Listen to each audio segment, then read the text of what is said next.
हम गीता मलिक अहाँ सबके प्रणाम करै छी। हम आइ एकटा अहाँ सबके परिछन गीत सुनाबै छी। आशा करै छी नीक लागत। सुनियो, सुनि कऽ वीडियो के लाइक कमेंट करब, चैनल के सब्सक्राइब सेहो कऽ देब। चलू परिछन गे दाई रानी सुनैना के, रानी सुनैना के सुंदर जमाई। चलू परिछन गे दाई रानी सुनैना के, रानी सुनैना के सुंदर जमाई। चलू परिछन गे दाई माथे मुकुट भाल चानन सुहाई।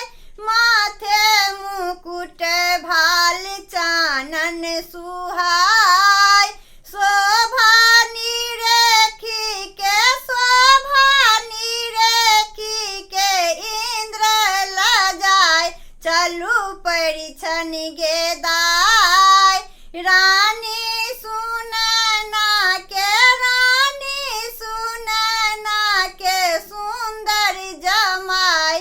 चलू परिछन गे दाई राजा जनक द्वार बाजे बधाई। राजा जनक द्वार बाजे बधाई। देखते सिनहिया के, देखते सिनहिया के नैना जुड़ाई। चलू परिछन गे दाई रानी सुनैना के, रानी सुनैना के सुंदर जमाई।